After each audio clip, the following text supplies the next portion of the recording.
आइए बग्गा साहब कार्यक्रम में हो रहे हैं शामिल और आज उनसे मुलाकात करें इस खास विषय पर, ट्रंप का टैरिफ कार्ड।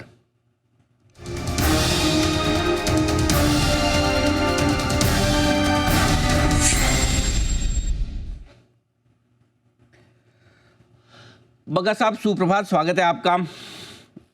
लोग जनरली कहते हैं कि you had a very long day, मैं आपको कह सकता हूँ you had a very long night, right sir? सोए कि नहीं सोए आज?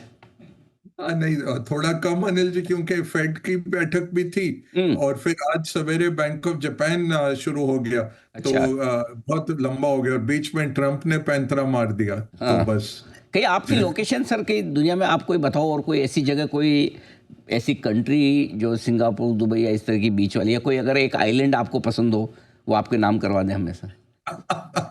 Thank you. नहीं, आज तो मेरे ख्याल से हीरो नंबर 1 की टी शर्ट है और सोने का एक तमका जिसपे लिखा भारत भारतीय नोबेल पीस प्राइज, वो दोनों ट्रंप को भेज देते हैं कि भाई हमें माफ करो और आगे बढ़ो। बिल्कुल तो ठीक बात। उसकी ज्यादा जरूरत है।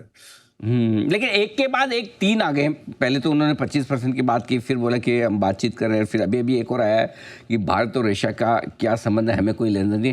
भाई मतलब वो जो था ना भाई, आखिर कहना क्या चाहते हो भाई? मतलब ये क्या क्या क्या कहना चाहते हैं ट्रम्प? वो आई थिंक उनको भी नहीं पता, और वही है कि वो अपनी भी नहीं सुनते हैं जब वो जिद पे आ जाते हैं। तो बिल्कुल अनिल जी, ये ऐसे लिखना, ऑब्नॉक्शियस जैसा शब्द इस्तेमाल करना किसी कंपनी, किसी कंट्री की पॉलिसी की तरफ, आई थिंक काफी एक निराशाजनक था कल जो इनका पोस्ट था। और ये यूनिलैटरली इस तरह से बिल्कुल ब्लाइंड साइड करके भारत को 25% यूनिलैटरली लगा देना, बट यही इन्होंने किया है।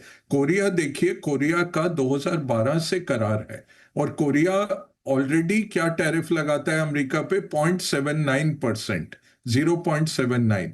उसका इन्होंने 0% करवा दिया, बहुत शेयर बन रहे हैं। और उसके लिए 25% पे उनको तड़पाया और फिर 15, आज सवेरे 15 कर दिया कि चलिए आपको 15 और $350 बिलियन कोरिया इन्वेस्ट करेगा। उसमें लिखते हैं कि I will decide, this will be controlled by my self. ये किस देश में होता है कि एक देश दूसरे देश में निवेश करेगा, 90% प्रॉफिट अमेरिका को मिलेगा और ट्रंप डिसाइड करेंगे कहां पे ये पैसा इन्वेस्ट होगा? कोरिया वाला कह रहा है फेसबुक पे कि हमने तो ऐसा तो नहीं बातचीत हुई है और 50-50 होगा प्रॉफिट जो भी होगा। बट ये इस तरह के डील हो रहे हैं अनिल जी। तो इस माहौल में लगभग तय है 15% पे हम आ जाएंगे। ये देखना टाइम कितना लगता है। होपफुली आज शाम तक ये आ जाएगा कि चलो भारत को 15 दिन या 30 दिन और दे रहा हूं। हमारी एक दूत जा रहे हैं सारे मिड अगस्त में बातचीत करने, तो भारत को मैं 30 दिन की मोहलत दे रहा हूं। आज बहुत इंटरेस्टिंग और चीज जो हुई है कि ब्राजील, जिसपे 50% इन्होंने लगाया था, उसको इन्होंने 7 दिन की अवधि दे दी। और फिर इन्होंने रियलाइज किया कि ब्राजील के पास तो के साथ तो हमारा सरप्लस है। ब्राजील कम गुड्स भेजता है हमें, हम ज्यादा भेजते हैं, तो ये नुकसान तो हमें होने वाला है। तो उसने फिर 20 गुड्स की लिस्ट निकाल दी है आज कि नहीं सर, इन पहले तो मैं इन सोचता था कि ये ट्रम्प बोलने के पहले नहीं सोचते, बोलते वक्त नहीं सोचते, बोलने के बाद भी नहीं सोचते।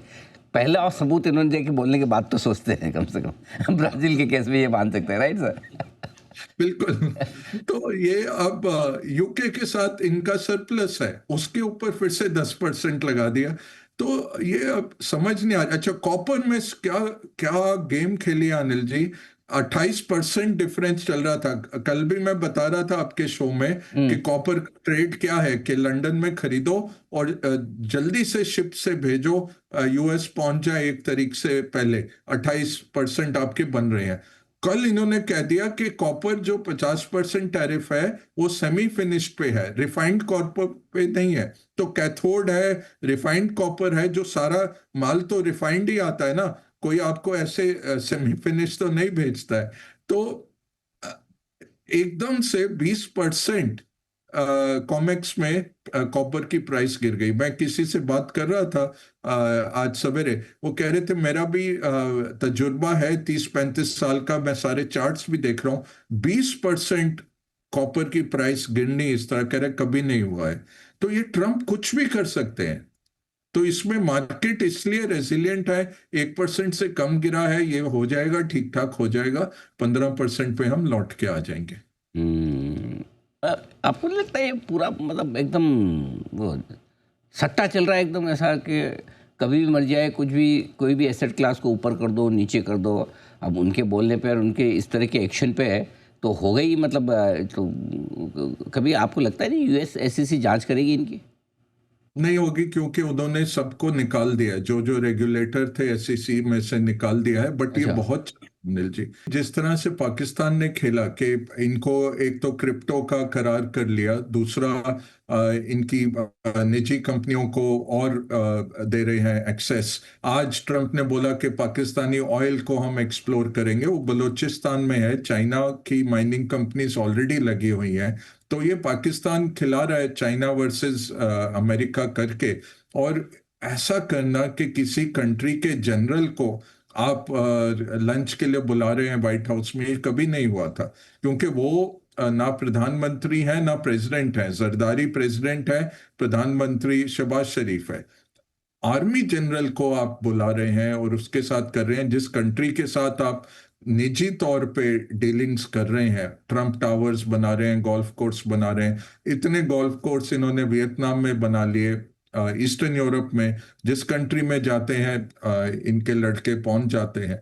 तो हमें भी 20 गोल्फ कोर्स इनको दे देने चाहिए। हर जो पूरे बॉर्डर के एरियाज है ना हमारे चाइना के साथ और पाकिस्तान के साथ, वहां पे इनको खुली जमीन दे देनी चाहिए कि आप आके ट्रंप गोल्फ कोर्स कर लो। फिर देखते हैं किसमें दम है बमबारी करने का। एटलीस्ट 3 साल तो बच जाएंगे, उसके बाद देखी जाएगी, जब ये पावर से जाते हैं तब क्या होता है, तब देखेंगे। आइए बग्गा साहब से एक बार ज़रा राय ली जाए। कल जिस तरह से अमेरिका में फेड की बैठक हुई और जो कुछ भी फेड चेयरमैन ने कहा है, क्या संकेत उससे पढ़ना चाहिए हमें, और क्या आगे किस तरह का डायरेक्शन मिल रहा है सर? जी Anil ji, overall as per expectation था। जीडीपी का जो आंकड़ा आया क्वार्टर 2 का, वो जहां में 2.5% लग रहा था ग्रोथ क्वार्टर 2 में, अमेरिका में 3% पे आया, तो वो बहुत अच्छा था। प्राइवेट नौकरियां जो आंकड़ा 75,000 लग रहा था, 1,05,000 की नौकरियां आई। अब कल बहुत अहम दो डेटा आ रहे हैं। एक तो है पीसीई डेटा, जो उनकी इन्फ्लेशन दर्शाता है, जो फेड का पसंदीदा एक इंडेक्स है, वो थोड़ा बढ़ना दिख रहा है। और नौकरियां कितनी लगी जुलाई में, नॉन फार्म पेरोल्स जो डेटा आता है, वो लग रहा है 1,15,000 तक नौकरियां होंगी, वो बहुत अहम रहेगा। ओवरऑल अगर आप देखें, फेड तो तय था कि रेट नहीं काटेंगे, बट उनकी जो प्रेस ब्रीफिंग रही उसमें लग रहा था शायद वो कुछ इंडिकेशन दे दें कि सितंबर तक माहौल हो जाएगा, कि टैरिफ सेटल डाउन हो जाएंगे, हम रेट कट कर सकते हैं। वो उन्होंने नहीं किया, तो हॉकिश लगा मार्केट को। जो पावेल का अंदाज था, उन्होंने यही कहा कि डेटा आएगा, डेटा देख के फिर हम डिसाइड करेंगे। अभी माइल्डली रिस्ट्रिक्टिव है जरूर पॉलिसी, बट ये अप्रोप्रिएट पॉलिसी है। तो ना हम ज्यादा खुला कर सकते हैं पॉलिसी, ना ज्यादा टाइट हम रख रहे हैं, माइल्डली रिस्ट्रिक्टिव रख रहे हैं, ये अभी अप्रोप्रिएट है। उसको बहुत हॉकिश तरीके से मार्केट्स ने देखा। आज यूएस मार्केट्स ऊपर हैं क्योंकि बड़े दमदार नतीजे, फेसबुक और माइक्रोसॉफ्ट के बहुत जबरदस्त नतीजे आए, और आज फिर amazon और एप्पल के नतीजे आने हैं। तो ये मैग्निफिसेंट 7 जो बिग टेक स्टॉक्स हैं, वो ज्यादा हेवी लिफ्टिंग कर रहे हैं और अमेरिकन मार्केट को अच्छा प्रदर्शन करने में सक्षम कर रहे हैं। तो ओवरऑल फेड हॉकिश था। सितंबर में रेट कट की उम्मीद अब 50% से नीचे आ गई है। कुछ हफ्ते पहले लगभग 75% प्रोबेबिलिटी था, फिर 60 में आया। आज सवेरे वो 48% प्रोबेबिलिटी रह गई है। तो सितंबर का भी रेट कट अब मुश्किल दिख रहा है, क्योंकि डेटा तो बुलंद है अमेरिका का, और इन्फ्लेशन हल्के हल्के बढ़ रही है। अगर यहाँ से तेल की कीमतें बढ़ी तो और इन्फ्लेशन बढ़ सकती है। तो इसलिए अभी चुप है पावल, और बिल्कुल ये नहीं बता रहे कि सितंबर में रेट कट की क्या गुंजाइश दिख रही है उनको।